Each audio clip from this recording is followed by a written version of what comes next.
Please be.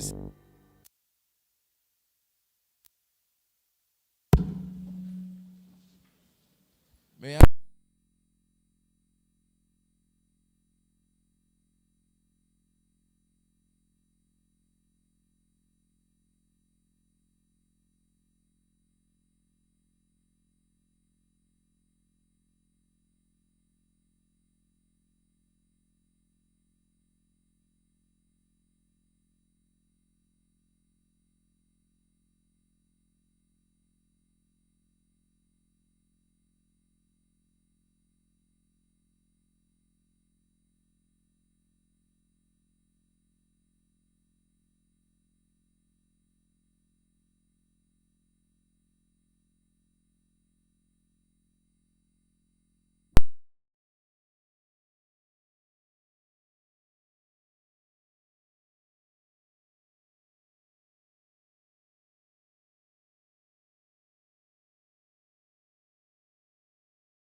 Vice Chancellor, Niger Delta University, Bayelsa.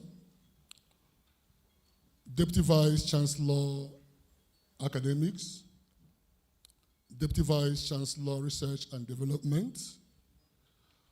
Former Deputy Vice Chancellor.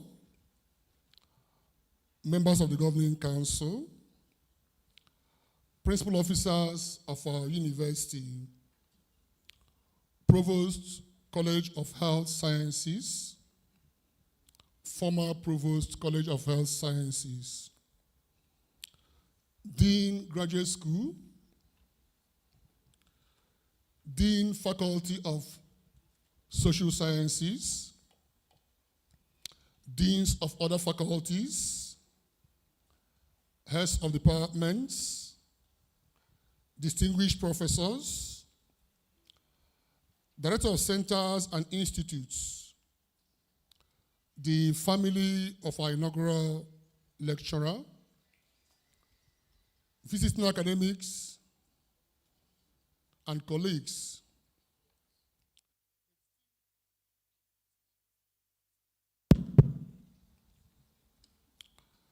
Captains of industry,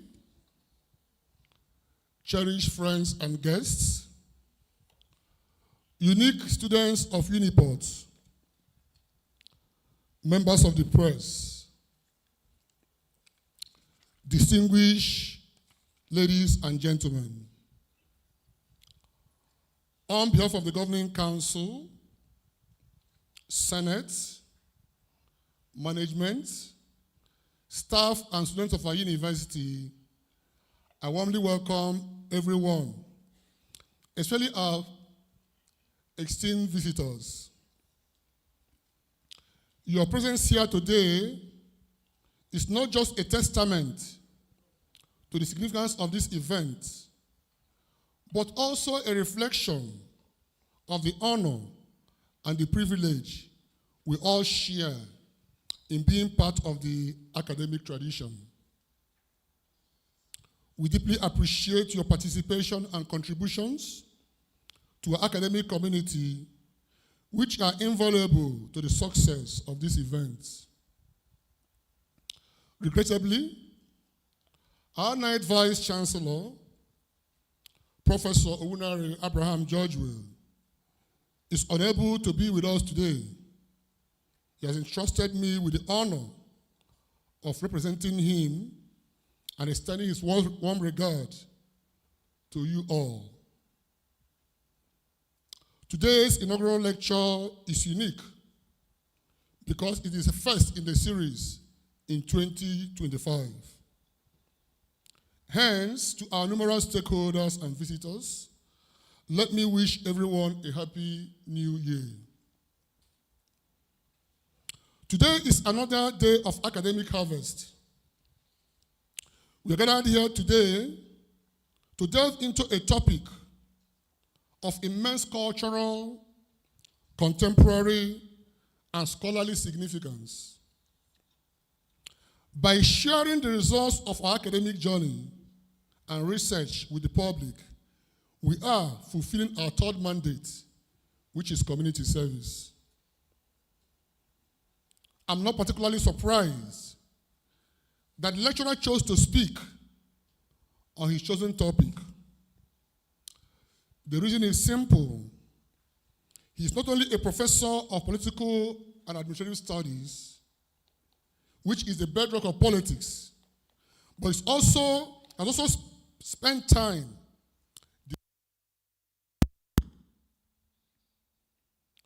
our inaugural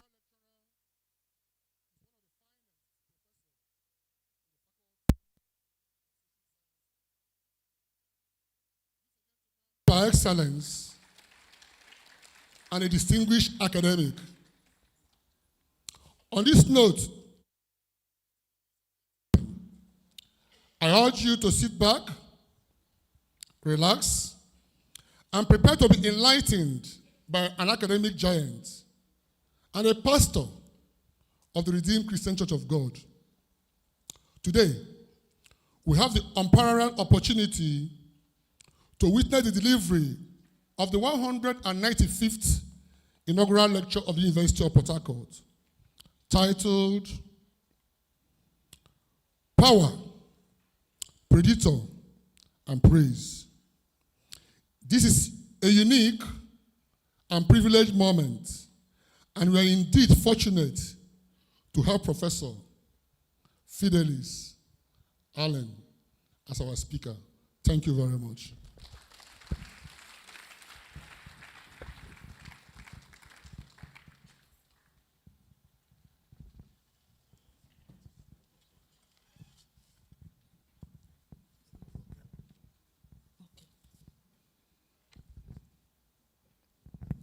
I hereby invite the Dean, Faculty of Social Sciences, Professor Johnson Nna, to deliver the citation.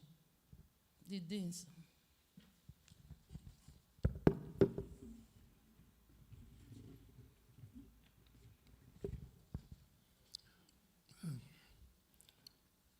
Vice Chancellor, Principal Officers, I'm going to read a citation on Professor Fidelis Allen, BSc Ibadan, MSc UPH, PhD UPH, Professor of Development Studies. Professor Allen was born at the General Hospital of John Kraman in the Ahoda Weather Government of Rivers State on the 18th of October, 1969. To Mr. and Mrs. Allen Okolo, he was sent to Central School, Iswa John Kraman, for graduation, which he finished in 1981. Professor Allen holds the BSc Political Science and Class Upper Division for the Ibadan. Yes. Okay. The same thing. Same thing. Okay. Sorry, let me repeat. Okay. Citation on Professor Fidelis Allen, B.Ed. Ibadan, MSc UPH, PhD, University of KwaZulu-Natal, South Africa. Professor of Development Studies. Professor Allen was born on October 18, 1969, at the General Hospital in Joenkrama, Ahoda West Logobe area of River State. His parents, Mr. and Mrs. Allen Okolo, sent to the Central School, Iswa Joenkrama, for a primary education, which he finished in 1981. Allen holds University of Ibadan, second class upper division, Bachelor degree in Political Science education. He obtained an MSc degree in Political Science from the University of Port Harcourt and a PhD in Political Science from the KwaZulu-Natal Award, Canada's International Development Center. He also enjoyed a doctoral scholarship award from the university. Allen is the holder of the Advanced Diploma in Theology at the decision level of the Redeemed Christian Church of God, Bible College. He has been a parish pastor in the Redeemed Christian Church of God since 2013. Allen was employed at the University of Port Harcourt at the level of lecturer 1 in 2005, and his record of service was transferred from University College Education. He was promoted to the rank of professor in 2018. He has occupied several offices within the university. He served as deputy director and later acting director of the Center for Ethnic and Conflict Studies. He also served twice as the acting director of the Center for Ethnic and Conflict and Gender Studies. Allen was head of the Department of Political and Military Studies and is currently director of the University Center for Politics. Professor Allen was South Africa's National Research Foundation's postdoctoral fellow at the Center for Society, University of KwaZulu-Natal, Howard College in Durban, South Africa, in 2011. He was also Lesena Visiting Fellow and also Johannesburg, Institute of Pan-African Studies and Conversation, 2022. In the same vein, he was Visiting Fellow at the Institute of Environmental Futures, also Leicester, United Kingdom, and is currently Honorary Visiting Fellow at the School of Criminology, Sociology, and Social Policy in the same university. Allen also served as Teaching Fellow at the School of Pan-African Thought in the United Kingdom. He serves on the editorial board of many journals, including Cosmopolitan Societies.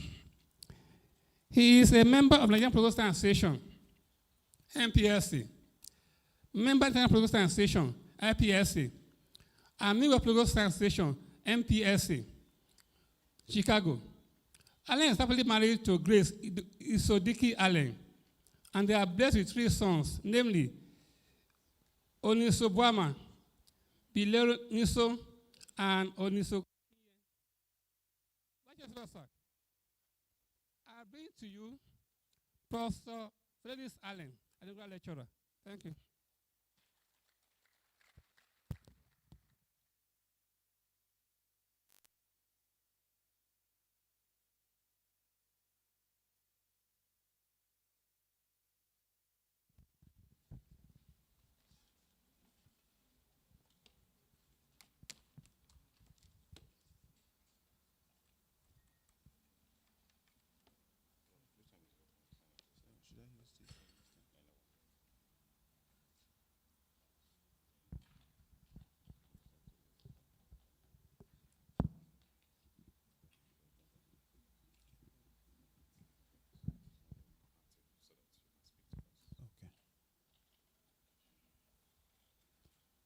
Good afternoon, everyone.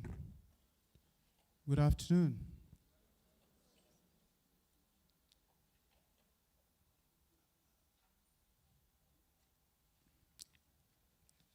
I'm very grateful to God for this day. I'm going to skip the section for acknowledgements. keep it until I'm done with the presentation. My lecture is dedicated to God. The one that has not allowed predators to have their way in our lives.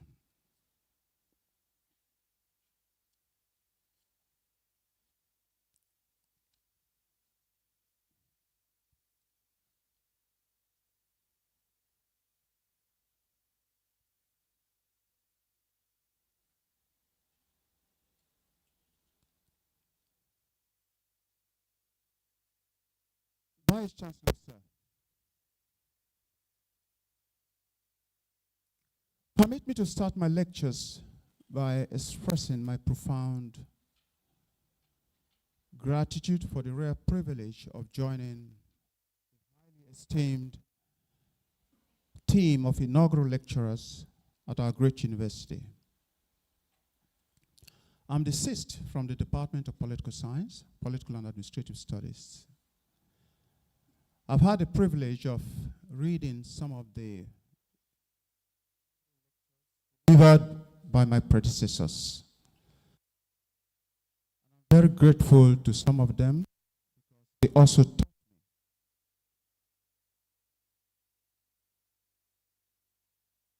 Chancellor, sir, there are two concepts in the title of my lecture: predators and praise. These concepts evoke images of what happens in the animal kingdom. In that kingdom,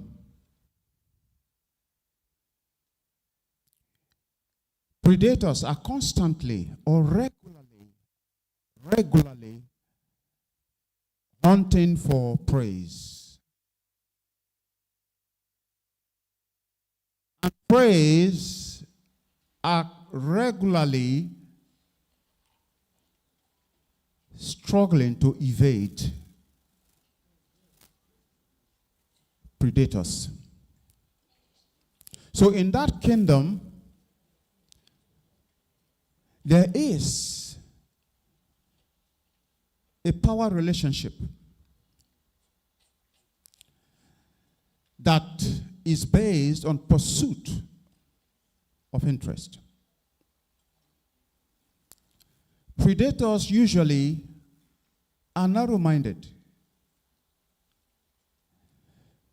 Predators are out to get their kills by all means. Predators do not often consider interest of community. Praise sometimes do not even understand that they have the power to ensure that they survive. Praise sometimes feel powerless because they think that predators have all the power over them.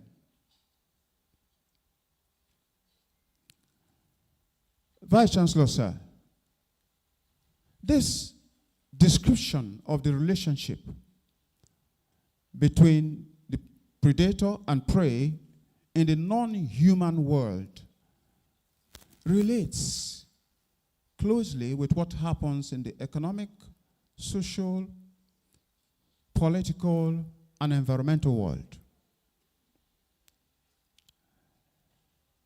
Vice Chancellor, sir, in the nearly 30 years I have practiced academics, I have tried to understand the behavior of social entities, political entities in environmental politics. Power is a fundamental element in social relations.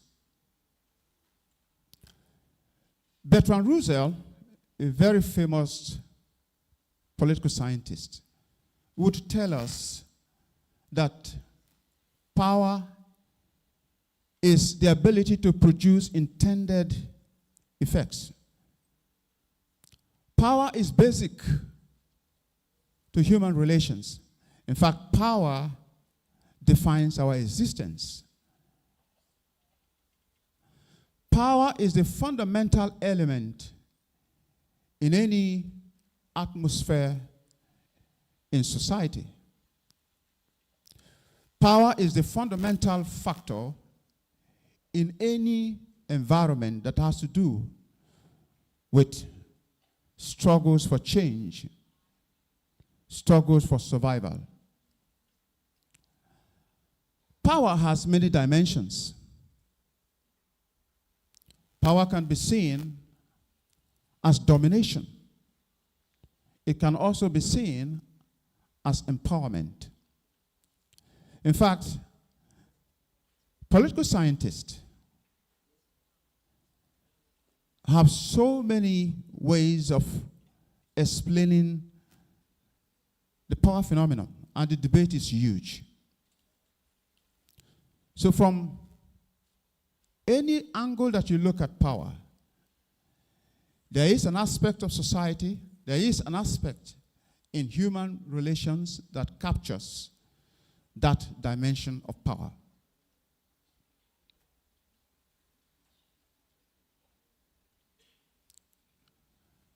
Vice Chancellor, sir, predators in environmental politics in the Niger Delta are very easy to see. They include regulatory agencies, individuals, political parties that do not have the environment as part of what they want to look at when they're in government. State security, even non-state sectors. So, if all of these that I've mentioned have activities, policies, laws that do not help to protect the environment or even promote environmental integrity, we can conveniently say that they fall within the category of predators. Now, preys are non-human and human victims of activities of predators. And here, the ecological system remains crucial for the framing of development models. In fact,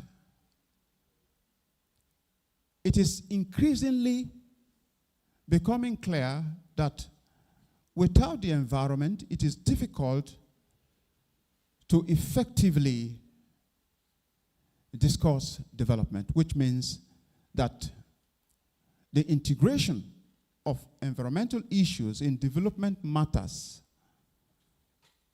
is crucial for any definition of development.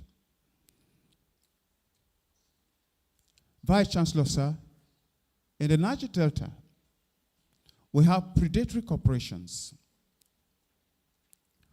We have predatory politicians. We have predatory political parties. We have predatory security. One characteristic of every predator is a tendency to abuse power. And so the description of a predator is a function of power abuse. In other words, it's difficult to actually say that an organization or individual or community or group is predatory without seeing the element of power abuse. So those who abuse power, or those who fail to use power to protect the environment or prevent those who destroy the environment, can easily be seen in the Niger Delta.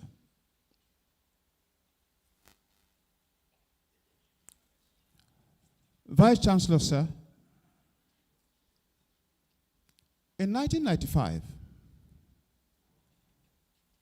the government under General Sani Abacha put 9 Ogoni men to trial and executed them, including the founder of the movement for the survival of Ogoni people.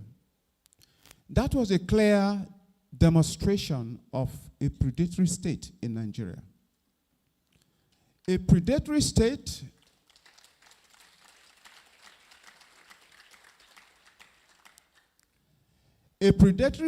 is insensitive to the interest of the public.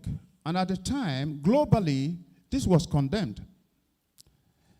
The government went ahead to execute these men irrespective of the calls from different parts of the world. In fact, the Nigerian state was even declared a pariah state. That's what happens to a predatory state.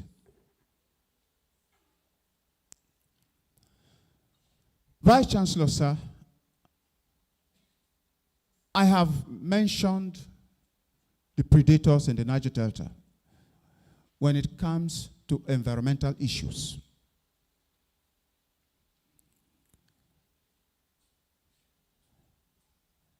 It is very clear when we look around,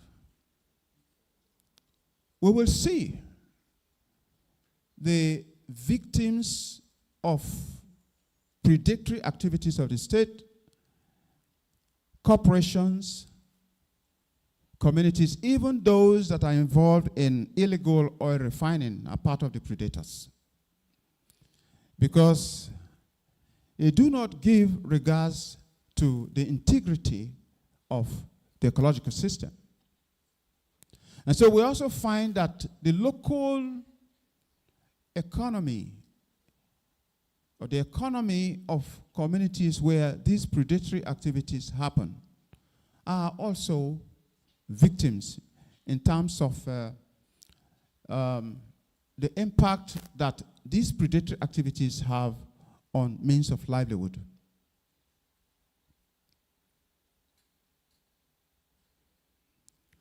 Vice Chancellor, sir,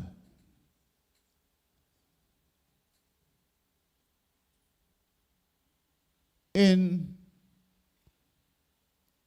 30 years as an academic,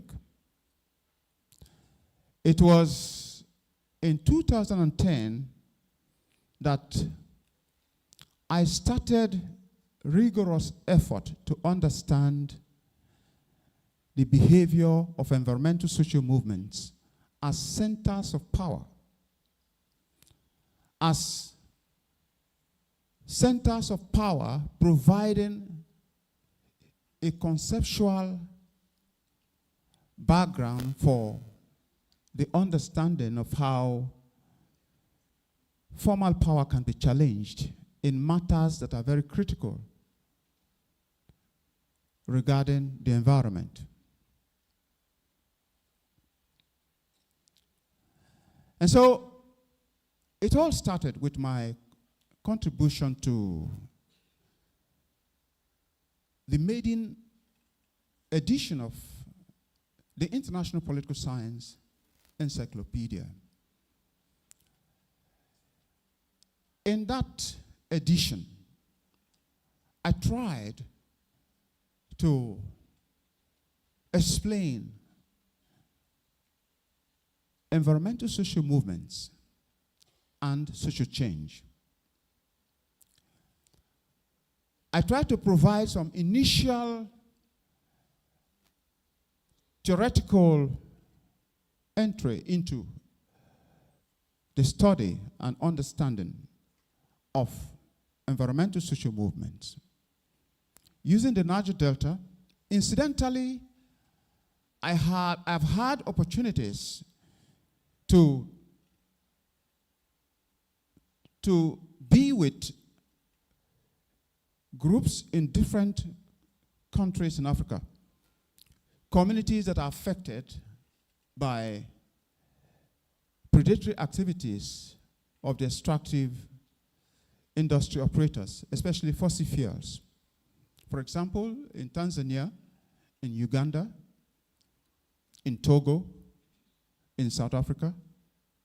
I've had the opportunity of staying in Ghana, staying with communities affected by predatory activities of corporations and the state, to understand the issues, to understand what they are saying, and to understand the power dynamics between them and corporations as well as the state. And so, social movements and social change as my contribution to the Encyclopedia of Political Science. Incidentally, I was the only Nigerian political scientist that made contributions to that encyclopedia.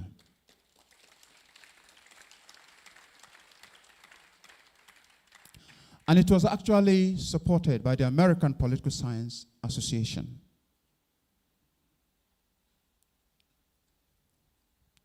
Implementation of oil-related environmental policies in Nigeria, government inertia and violent conflict in the Niger Delta. Vice Chancellor, sir, I want to express my gratitude to Canada's International Development Research Center that gave me doctoral award to do the research that in part produced this book. I have 11 chapters in this book published by Cambridge Publishers in the United Kingdom.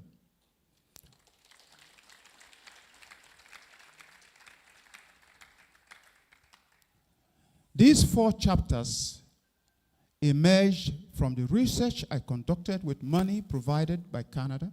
Incidentally, I was the first to use their money to finish a PhD.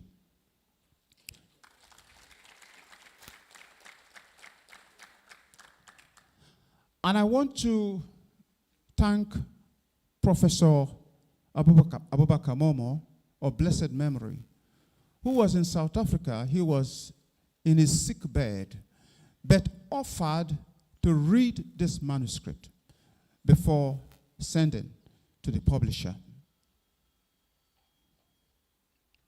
And so, in this book, I situate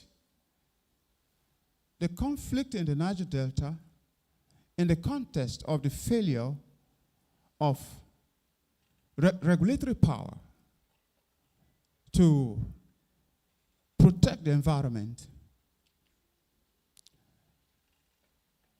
Environmental policy or policies in Nigeria are aimed at achieving sustainable development. And so if regulatory power is unable to fully implement relevant policies that are intended to protect the environment, then we can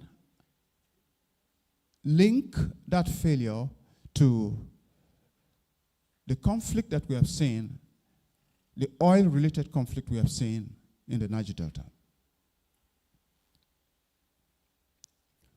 Vice Chancellor, sir, the enemy within oil in the Niger Delta, the metaphorical description of oil in the Niger Delta as an enemy is based on the research that led to this publication. Now, this was published in World Policy Journal, America's very respected policy journal, in 2012. And in this article, I have described the impact of oil on the environment in the Niger Delta. I have described the power of Shell through SPDC activities, using Ogoni as a case study. So oil is an enemy is coming from the perspective of communities. And of course, oil cannot be an enemy to the growth-oriented economy of the Nigerian state. And so the research that led to this publication actually looked at the impact of oil from different perspectives. And from the perspective of communities, it is more of an enemy than blessings. In the first place, when oil production or oil exploratory activities started in the Niger Delta, the communities were not part of the discussions. In fact, it was difficult for anyone to imagine that communities were stakeholders in the emerging oil economy in Nigeria. This tradition has continued into the post-colonial state of Nigeria, where communities are seen as marginal, seen as incidental, seen as people that do not really matter in the oil business.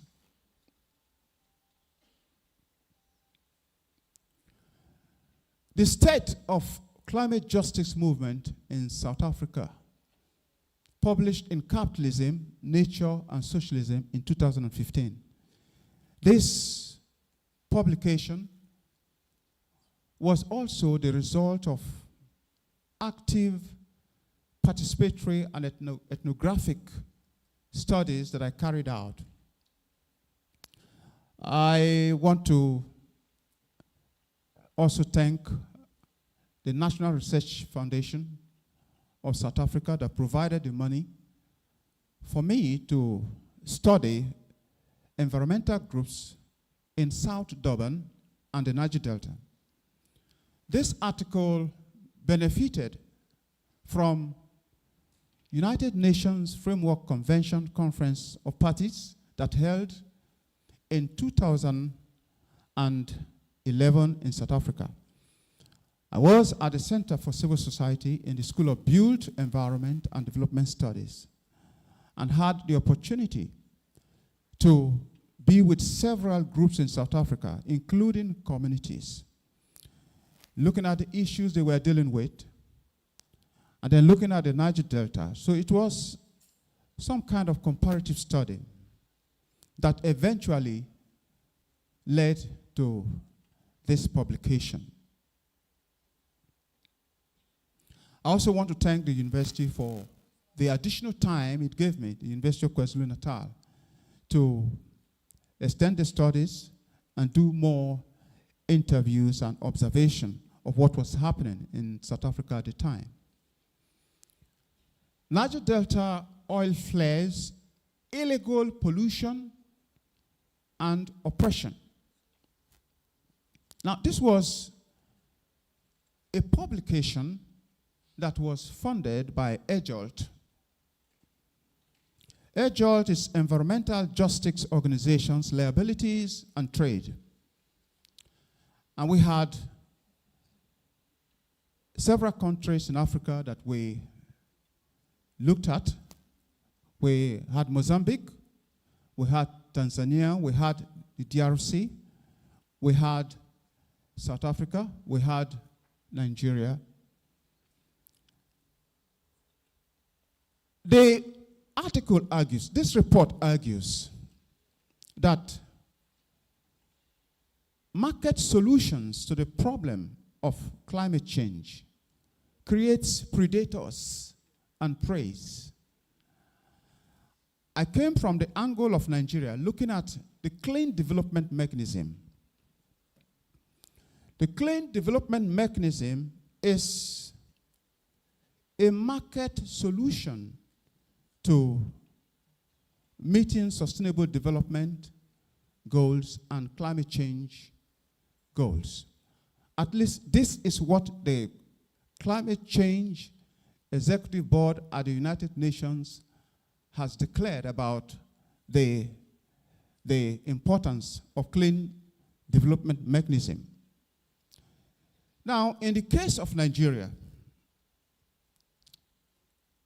predatory corporations like the large oil companies decided to register at the United Nations clean development mechanism projects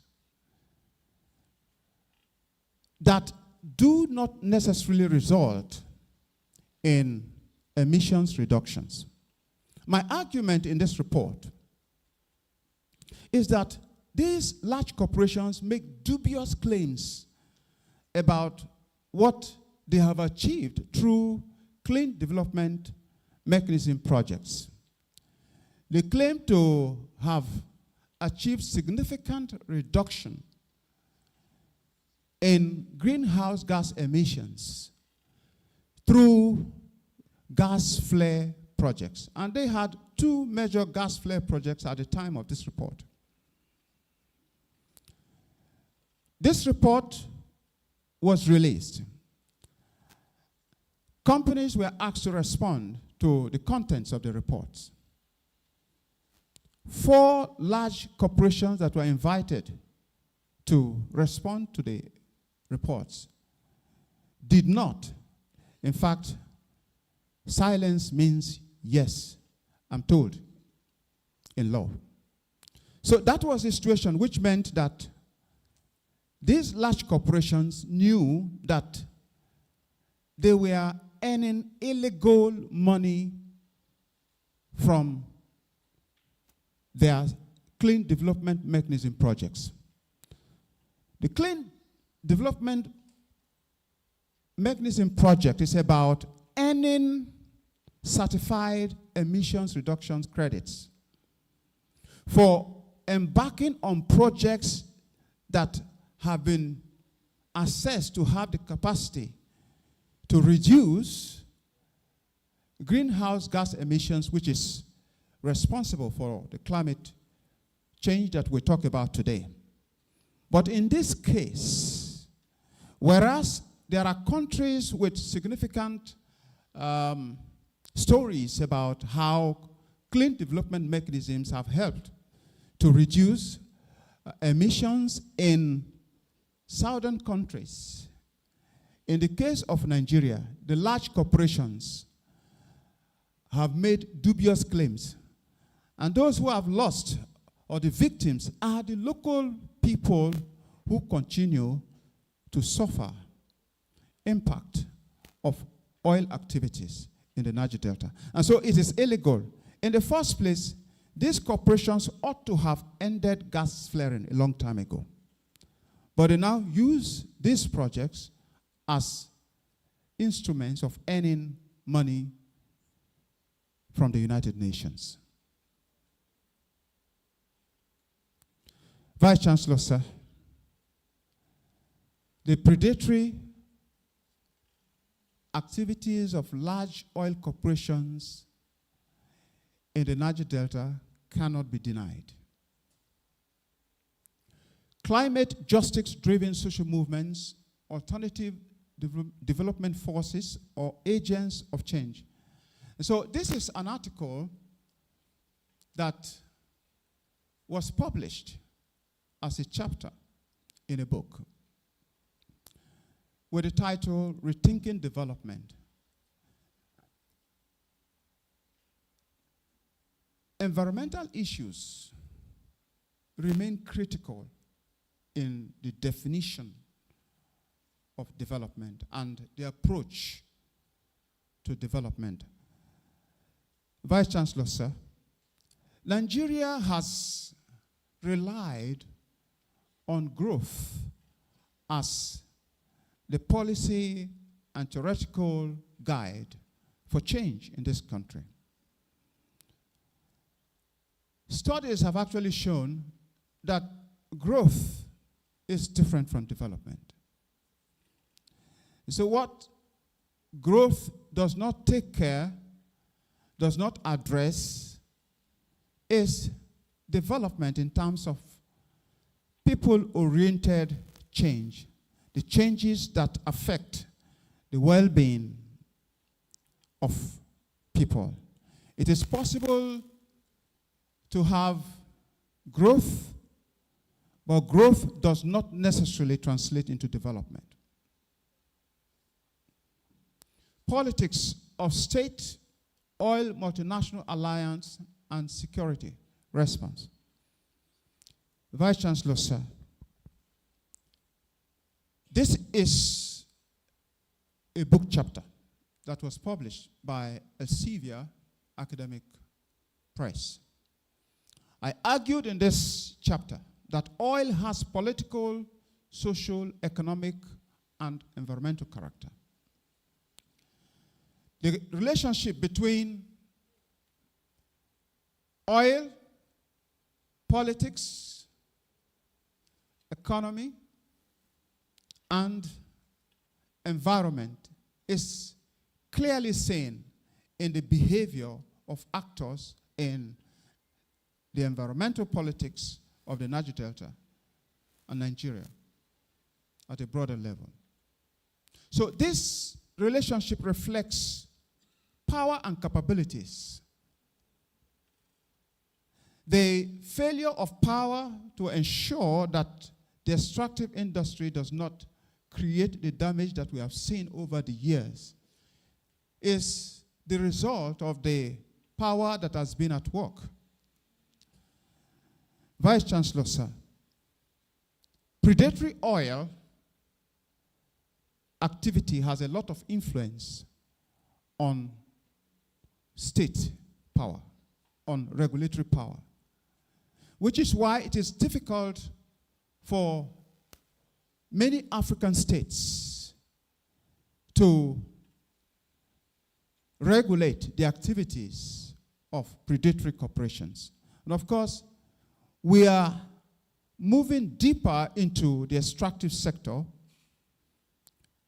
because there is this thinking that Africa is yet to see what the developed North has seen. And so Africa should be allowed to continue to support extraction of natural resources without sufficient regards, adequate regards for the environment and the people that live in those environments. Oil, politics, and conflict in the Niger Delta, a non-killing analysis published in University for Peace Africa Program, African Peace and Conflict Journal. Vice Chancellor, sir, the non-killing theory was propounded by Glenn D. Page. Incidentally, I met Glenn in Hawaii, Honolulu. Glenn had organized a forum for 47 environmental activists, and I had the privilege of being invited. It was in that meeting I met Johan Galtung, who is seen as the father of peace and conflict studies. Now, the non-killing idea is about the belief in the sanctity of the human and non-human life. Is it possible for us as a country to have a non-killing Nigeria? Is it possible for us to have a non-killing Niger Delta where regulatory power understands the sanctity of human and non-human life and ensures that life is protected? Is it possible for us to have a Niger Delta without the destruction of the water, soil, creek, and the pollution of the air that we have seen? It is possible for us to have a non-killing Niger Delta. What really matters is having leaders with a vision for the non-killing society. Having the non-killing leadership and politics where policies, behaviors, and actions of actors in the environmental policy terrain would consider the life of non-human elements of society as important for the overall development of the Niger Delta.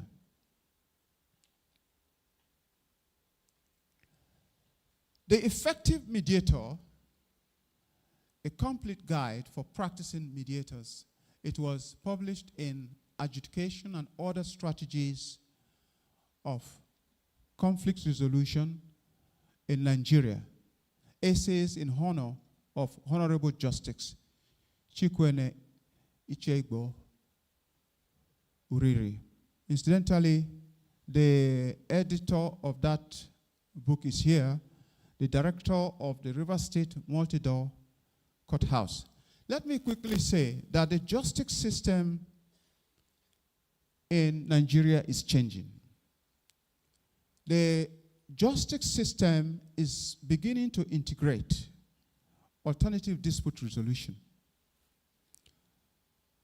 as a matter of policy to decongest the courts. What we have seen in many societies that are characterized by violence is the fact that when people are unable to peacefully resolve disputes, they resort to violence. And when people see that the court system is so expensive that it is difficult for them to be patient or difficult for them to have the money needed to sustain litigation, they resort to violence. And so in Nigeria, even in River State, the River State Multi-Door Courthouse has been established by law. And what that means is that there are now judges, ADRO judges, who will refer matters from the court to the River State Multi-Door Courthouse for peaceful and less expensive resolution. And so my contribution here opened my eyes to the value of ADRO. ADRO has come to stay. In North America, it's a well-established tradition. In Europe, it is also a well-established tradition. But we're happy today because it's just emerging. And so far, from what I know, the River State Multi-Door Courthouse is already being inundated with matters. And the Multi-Door Courthouse is been doing well, resolving cases that would have lasted so long in court. Incidentally, I am also a chartered mediator and registered neutral at the River State Multi-Door Courthouse.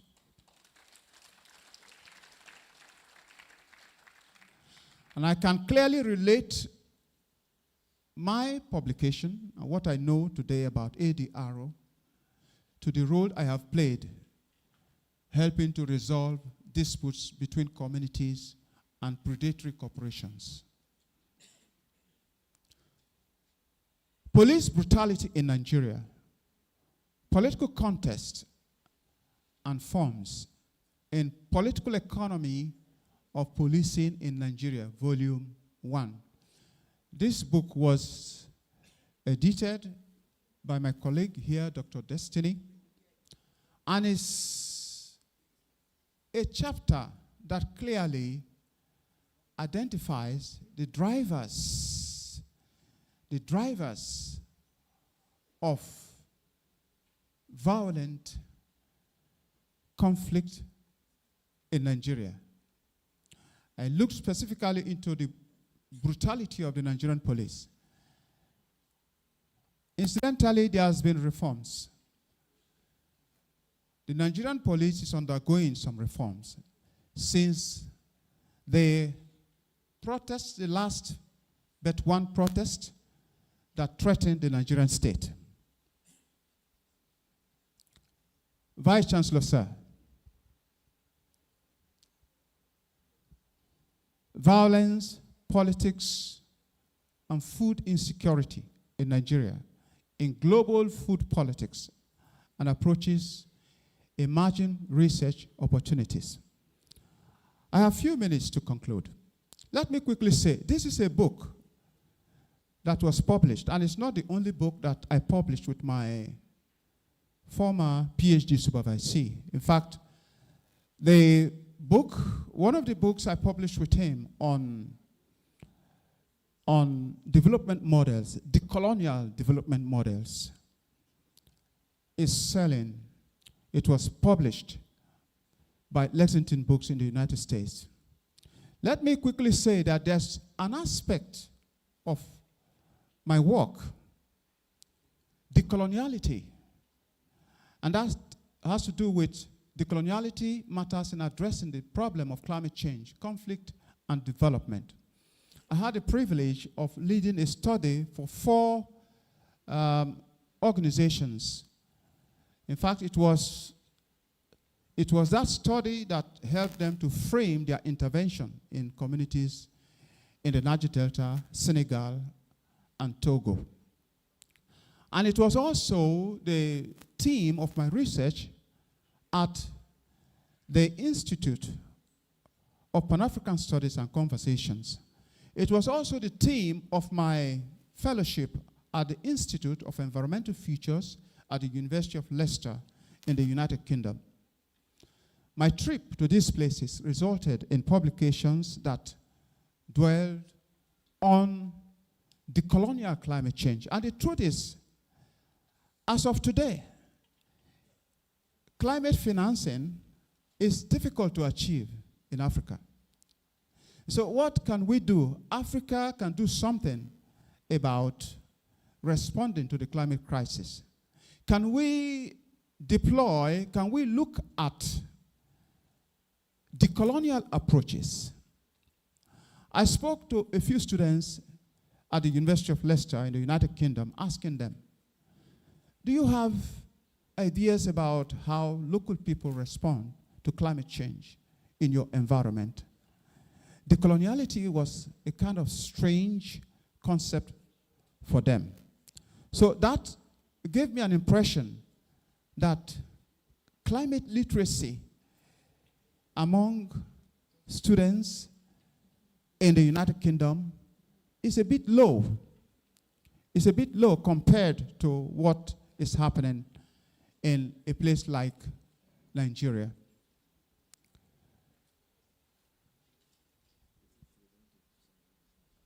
Okay.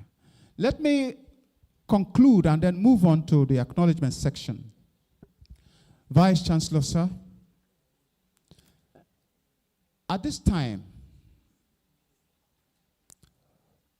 when the whole world is talking about transiting to renewable energy, it is important to look at the victimhood of the poor in Nigeria, to look at the victimhood of the environment. What can we do? Governments at all levels can do something. Access to affordable solar panels is still very difficult. Is it possible for governments at all levels to initiate programs that will help to invite manufacturers of solar panels or even grow local solar panel manufacturing in order to address the problem of energy insecurity? The truth is, energy remains the key factor in the living conditions of Nigerians. If Nigerians have access to cheap energy, it will be easier for them to manage other aspects of life. Now, let me now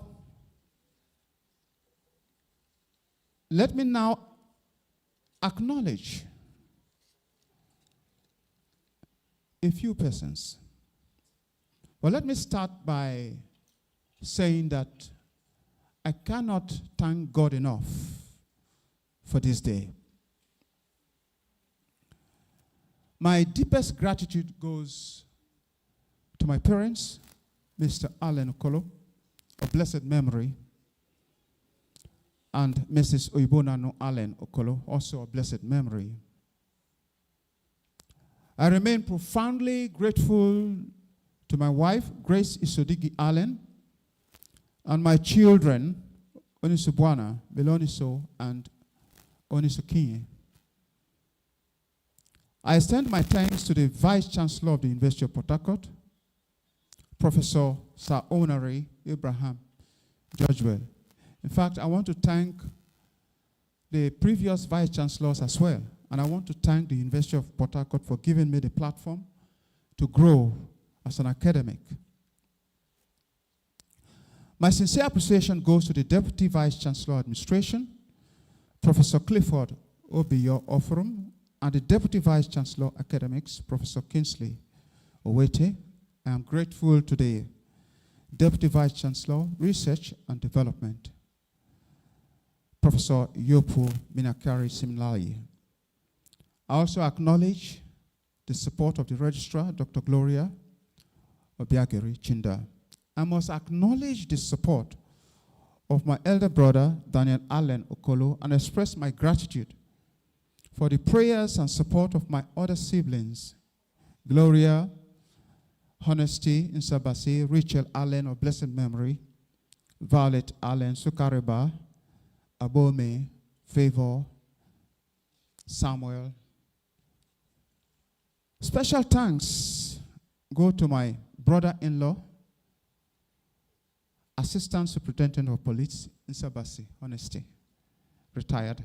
I'm equally grateful to my in-laws, including Chris Ogan, Charles Ogan, Professor Terminus Siki Ogan, Phoebe Smith, Dr. Toye Bito, Anne Ogan, Princess Ibinabo Okachu, Belema Babatunde, Mary Ikwe, and my mother-in-law, Mrs. Dorothy SPU Ogan. I am grateful to my father-in-law, the Amayanabo for Krika SPU Ogan of blessed memory, for giving me a good wife. Thanks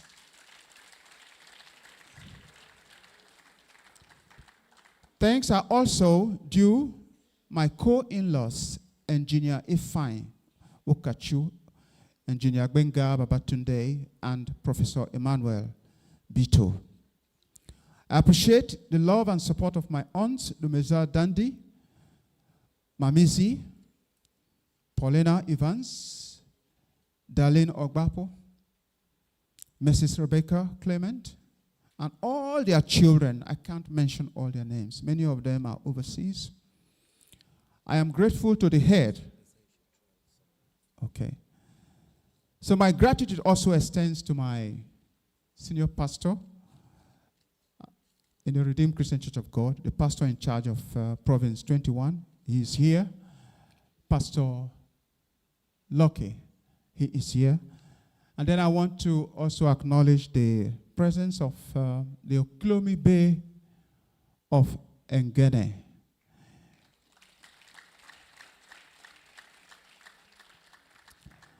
Let me quickly acknowledge the Okolo family. They are all here. The head of that family is also here. I can't mention all their names. Vice Chancellor, sir, thank you for giving me the opportunity to do this presentation.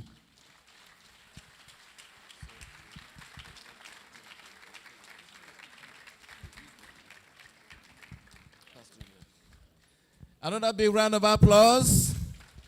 Professor Allen will officially hand over the lecture to the Vice Chancellor of the University of Harcourt.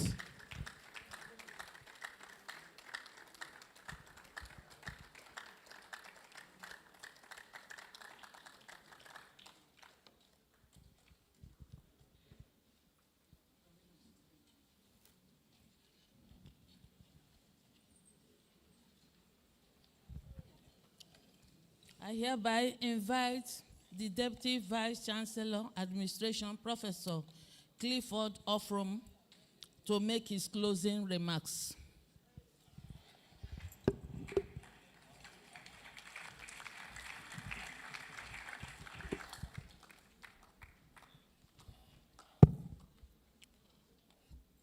Okay, before I go to the closing remarks, let me say something, at least for the future.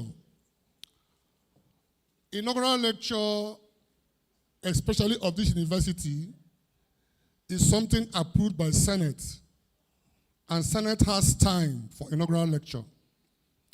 Any person that wishes to do inaugural lecture, more than the allotted 45 minutes, should please go back to Senate to get an additional time. I say this for the purpose of next time, because this is what Senate said, and we must stand by it. Please. While he was delivering his lecture, some personalities came in. In fact, I actually forgot to recognize our Lord spiritual and temporal in the house. I remember and I know that our own King, the Royal Highness Kabari, is in the house. I am sorry, sir. I didn't see you when you came in, sir. There are also other spiritual fathers that are here. Wherever you are, I also recognize you. One of our own also came in, the project coordinator of High Prep, Prof. Zabi. You're also welcome, sir. Esteemed colleagues, distinguished ladies and gentlemen, as we draw this enlightening inaugural lecture to a close, I wish to express my profound gratitude to our inaugural lecturer, Professor Allen, for delivering a thought-provoking lecture. As expected, Professor Allen has once again demonstrated his unparalleled mastery of political science and administration.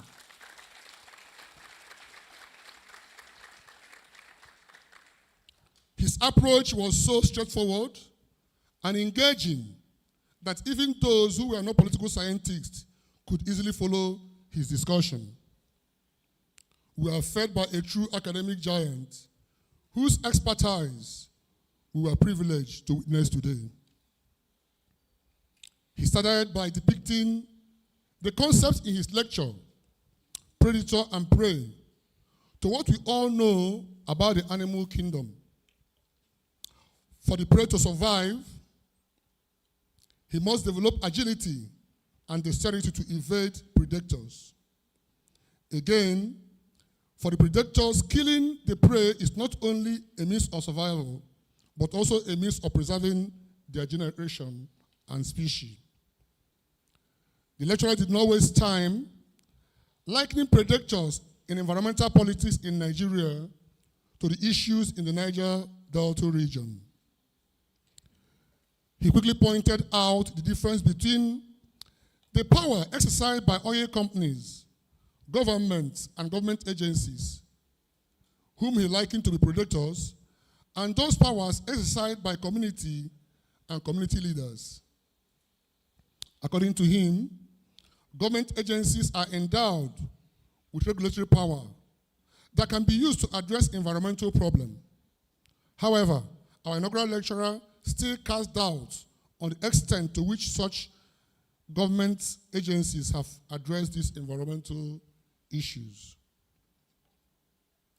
Our inaugural lecturer did not absolve environmental movement organization from guilt when he pointed out that some exhibit abusive power when they fail to effectively engage the government and corporation to push for environmental justice. He pointed out that abuse is the primary reason power has failed to contribute to positive changes. Our inaugural lecturer took us on a journey of the numerous studies and researches he has done in the oil exploration, oil companies, community agitation, and the politics of oil and oil exploration in Nigeria. He also dedicated a large chunk of his work pointing out various areas in which he has contributed to knowledge. Finally, he made some recommendations, which include, among others, that governors of states in Niger Delta should commission elaborate studies of the impact of oil and gas industry on their environment and people. That the section of the Petroleum Industry Act that seeks to punish host communities, that seeks to deny host communities of their fund when there is vandals should be removed.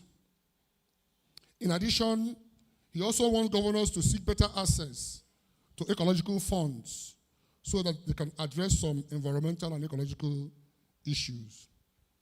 Let me assure our inaugural lecturer that our university will seek ways to address some of the issues and recommendations he has posited.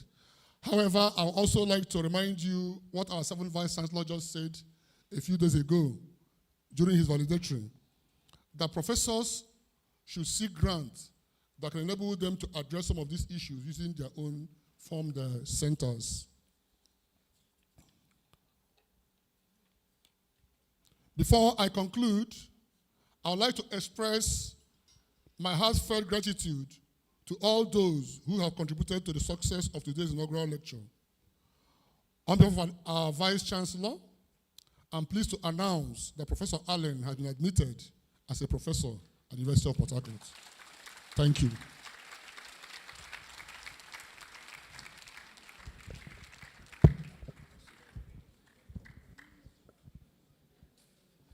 Once again, another big round of applause for this wonderful presentation today.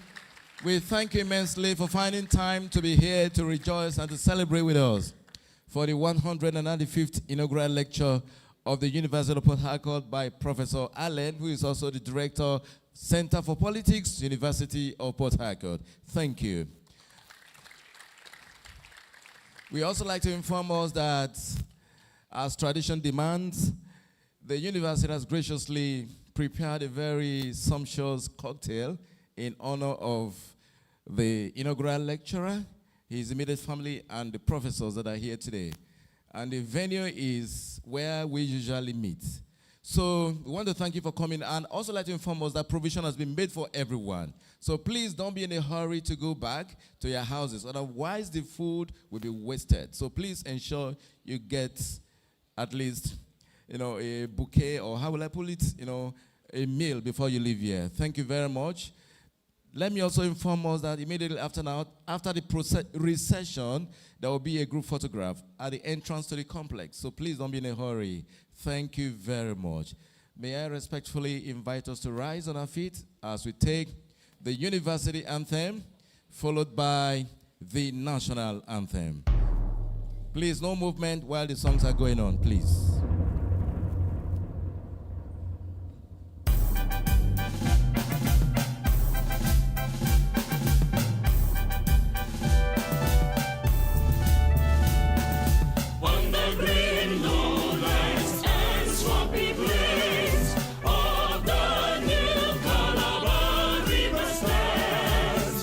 University of Port Harcourt, our citadel.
anthem on the screen.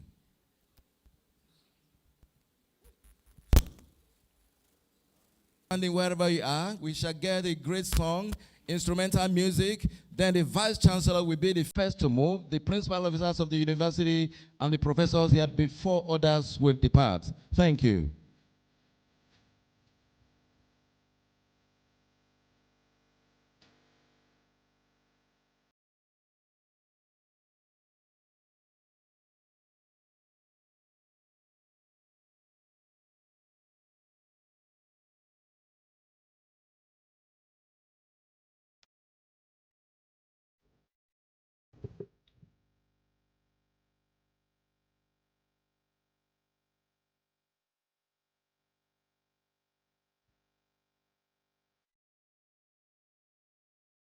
Immediately after the professors, the next will be the immediate family, please.